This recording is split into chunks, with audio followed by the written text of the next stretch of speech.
اعوذ باللہ من الشیطان الرجیم بسم اللہ الرحمن الرحیم۔ تو کیا آپ کو معلوم ہے کہ اللہ جو ہے وہ کس سے تعلق جوڑتا ہے؟ حضور صلی اللہ علیہ وآلہ وسلم نے فرمایا کہ اللہ نے مخلوق کو پیدا کیا تو صلہ رحمی کو بھی مخلوق میں پیدا کیا، یعنی صلہ رحمی کوئی مشکل چیز تو نہیں۔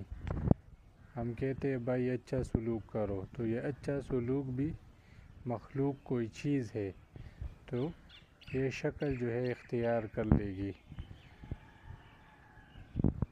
تو یہ صلہ رحمی یعنی دوسروں کے ساتھ جو اچھا سلوک ہے یہ شکل اختیار کر لے گی اور کھڑی ہو جائے گی، رحمان کی کمر پکڑ لے گی، یعنی اللہ کو فریاد شروع کر دے گی۔ تو اللہ کہے گا کیوں، کیا ہوا، کیا بولنا چاہتے ہیں؟ تو صلہ رحمی کرے گی، تو صلہ رحمی کہے گی یا اللہ یہ مقام ہے وہ لوگ جو میرے ساتھ چاہتے ہیں صلہ رحمی قطع کرنا، یعنی میرا کوئی لحاظ نہ رکھے۔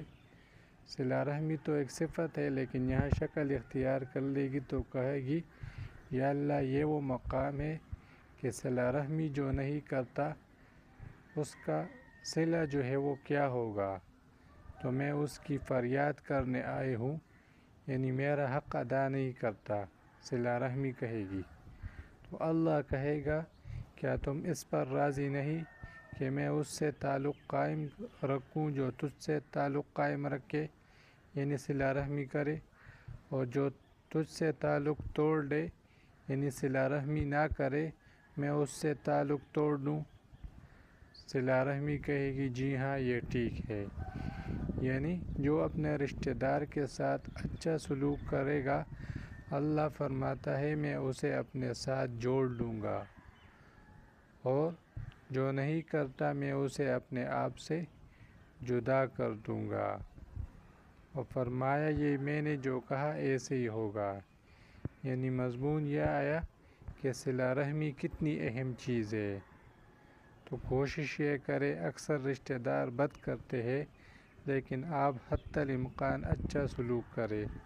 ایک دوسری حدیث ہے، حضور صلی اللہ علیہ وآلہ وسلم فرماتے ہیں کہ آپ کے ساتھ کوئی صلہ رحمی تعلق نہ رکھے آپ پھر بھی رکھو تو حتی الامکان کوشش کیا کرے۔ یہ حتی الامکان اس لیے کہا کہ بعض نااہل نالائق ہوتے ہیں، آپ جتنا بھی کوشش کرے وہ تعلق نہیں رکھنا چاہتے، لیکن آپ جو ہے وہ اپنی کوشش جو ہے وہ کیا کرے، حتی الامکان جو ہے کوشش کیا کرے کہ تعلق جو ہے وہ صلہ رحمی جو ہے وہ قائم رکھے۔ بابا بھی جاری ہے۔ اللہ کریم ہم سب کو قرآن و حدیث پر عمل کرنے کی توفیق عطا فرمائے۔